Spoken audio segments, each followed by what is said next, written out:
নমস্কার, আজকে আমরা করতে চলেছি বাংলাদেশের বরিশালের স্টাইলে কচুরলতি দিয়ে মাছ পাতায়। এটা খুবই সুস্বাদু একটা রান্না। তো প্রথমবারে মাছটাকে কেটে বেছে ধুয়ে নিয়ে তার মধ্যে ছোট ছোট টুকরো করে কচুরলতিটাকে রেখেছি।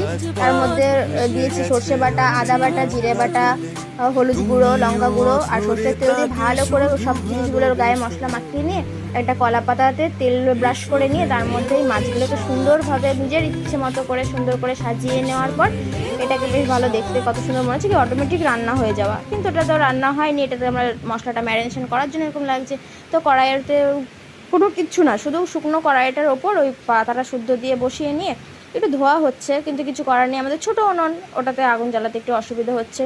আর ওটাকে ভালো করে মোছা হয়েছিল। তো দেখো এরকম কথা বলতে বলতে আমাদের রান্নাটা কমপ্লিট হয়ে গেছে। এবার এটাকে আমরা উল্টে নেব। উল্টে নিয়ে এক ধারটা হয়েছে, এবার অপর সাইডটা করার জন্য আমরা এটাকে উল্টে নিলাম। তো এবার দেখো এটার ওপরে হালকা দাগ লেগেছে, কতটা টেস্টি হয়েছে খেতে। তো এবার এটাকে খেয়ে একটু বলি আমরা যে কেমন খেতে হয়েছে। তো চলো টেস্ট করা যাক। খুব সুস্বাদু। এই দেখো, এটা হচ্ছে মাছের একটা ছোট্ট লেজা, এটা গোটাটাই কাটা শুদ্ধ খেয়ে নিলাম। বাহ, দারুণ সুন্দর হয়েছে। তোমরা একবার অবশ্যই বাড়িতে ট্রাই করো, আশা করি ভালো লাগবে।